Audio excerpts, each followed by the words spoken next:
Hello friends, welcome back to my channel Vaishnavi Aastha Gupta. मेरा नाम है वैष्णवी। आज हम करने जा रहे हैं अपना फिजिक्स का थर्ड लेक्चर और जिसमें हम अपना करेंगे कूलम्ब्स लॉ। ठीक है, आज हम इम्पॉर्टेंट है हमारी कूलम्ब्स लॉ पेपर के लिए, तो हम लोग आज उसी को करेंगे। कूलम्ब्स लॉ क्या है? ठीक, तो सबसे पहले हम लोग शुरू करते हैं कूलम्ब्स लॉ। ये लॉ है क्या? ये स्टेट करती है फोर्स और पॉइंट ऑफ चार्जेस के बीच का रिलेशन। ठीक, ये लॉ किसके बीच की है? This law is based on force and point of charges.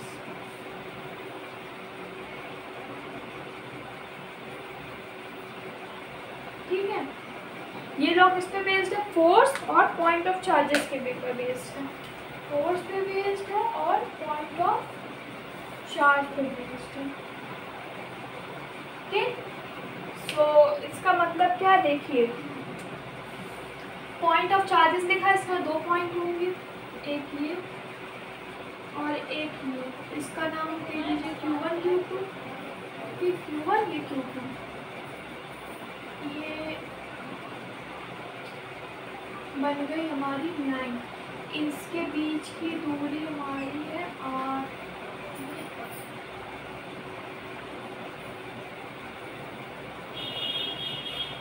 ठीक है, ये डिस्टेंस हमारी कितनी है? R है।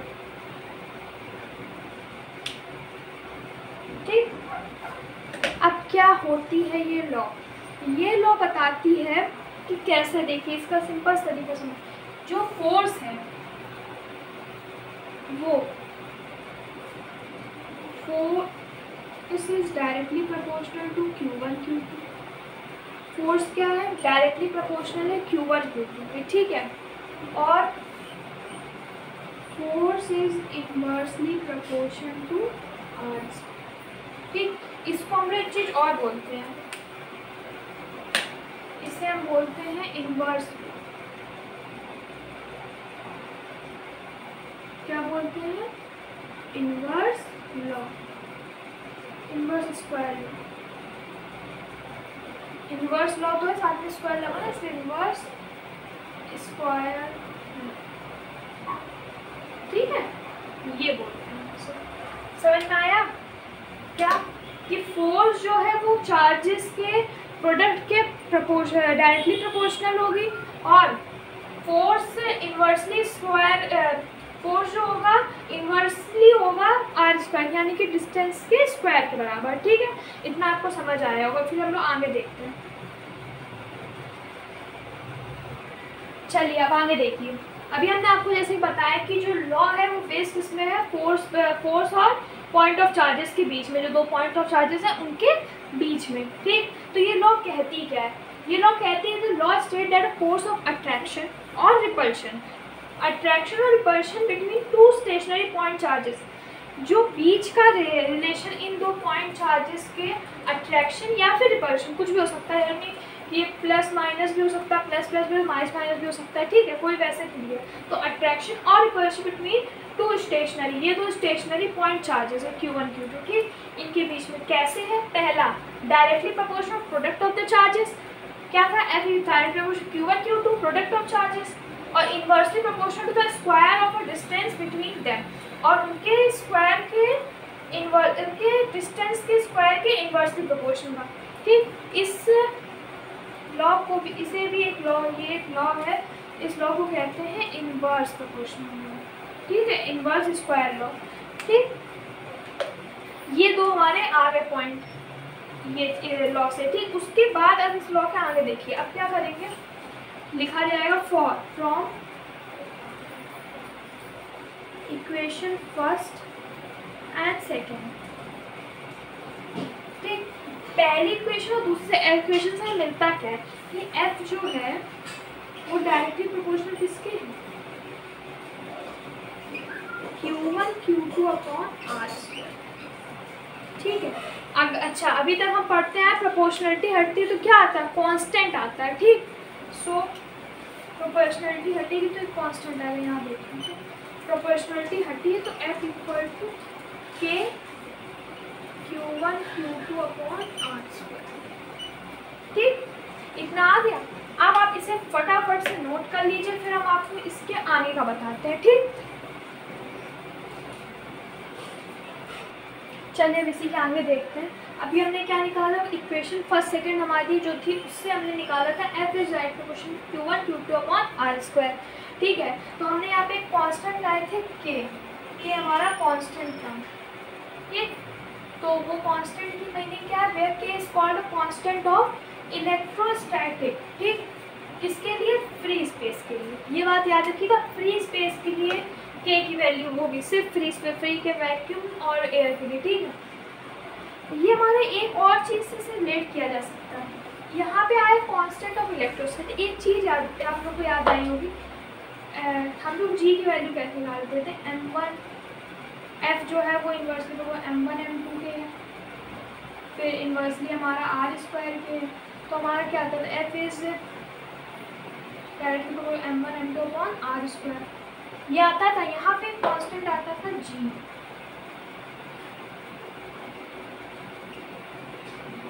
ये जी क्या था हमारा, इसे हम कहते थे यूनिवर्सल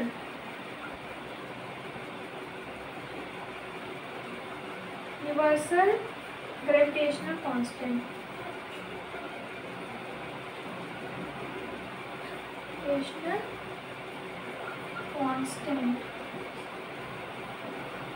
ठीक, ये यूनिवर्सल ग्रेविटेशनल कांस्टेंट था जी, लेकिन ये यूनिवर्सल नहीं, ये सिर्फ फ्री स्पेस के लिए के है ये कांस्टेंट। ठीक है, बाकी ये चेंज होता रहेगा। ठीक, के की वैल्यू, ये इतना आपको समझ, इस हिंट से आप समझ गए होंगे कैसे हमने इसकी वैल्यू सेम वैसी तरीके से निकाली है। ठीक, आगे ये यूनिवर्सल था, ये यूनिवर्सल नहीं है, बस इतना फर्क है। ठीक है, ठीक, अब आगे देखिए, ये आ गया। अब देखिए इधर पे k की वैल्यू क्या होती है, k = 1/4 पाई एप्सिलॉन नॉट। ठीक, ये होता है 9.0 × 10⁹। अब इसकी यूनिट देखिए कैसे निकलेगी, इधर पे रखिए f k Q1 Q2 है हमारे R², f की हमारी न्यूटन, k की हमें फाइंड करनी, यहाँ पे क्या आएगा कूलम स्क्वायर।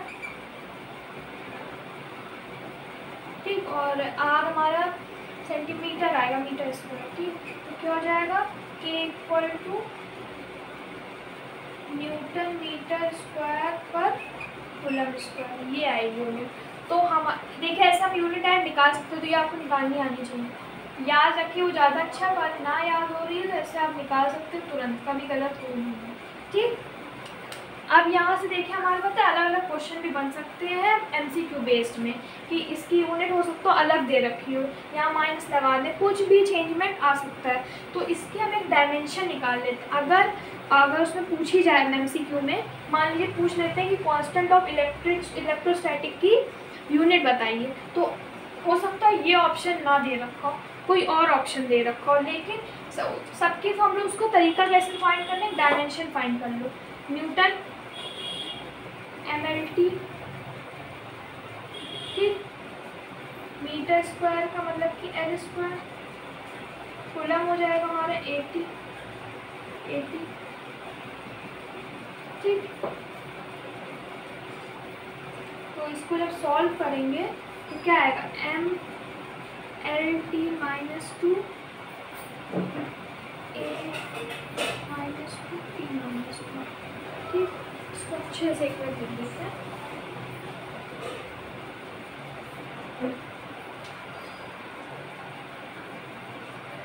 डायमेंशन ये आएगी, इसकी हो जाएगी MLT - 2 न्यूटन की, मीटर की हो जाएगी हमारे L², कूलम हो जाएगा 80 दो है ना, स्क्वायर लगा इसलिए। तो अब क्या आएगा, MLT - 2। ठीक, L2 A - 2 ऊपर जाएगा और T - 2। तो जब इसे सॉल्व करेंगे आएगा ML3 T - 4 A - 2।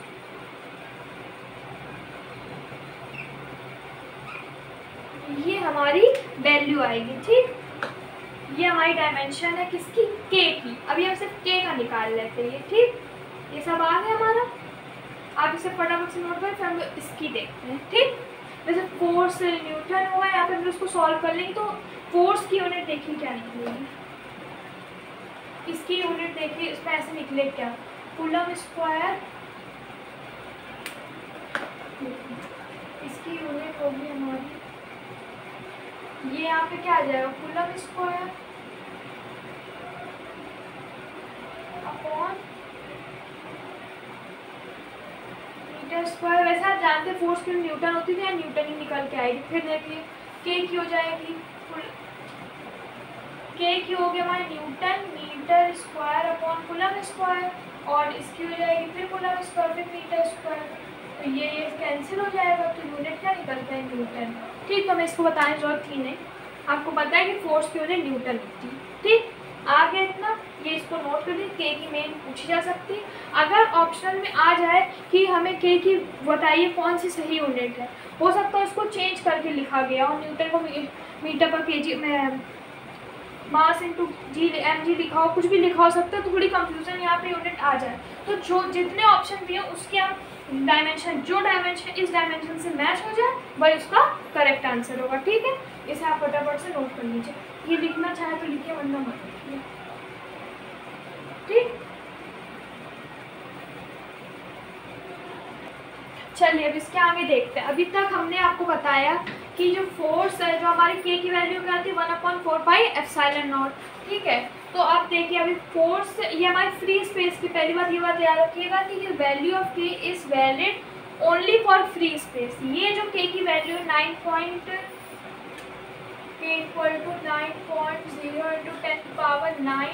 Newton metre square upon coulomb square, ये जो वैल्यू है ये सिर्फ और सिर्फ फ्री स्पेस के लिए वैलिड है।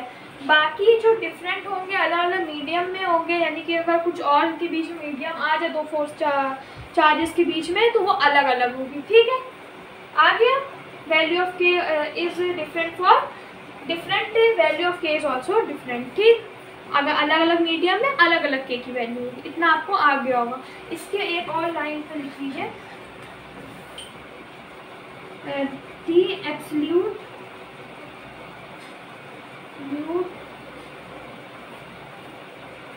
permittivity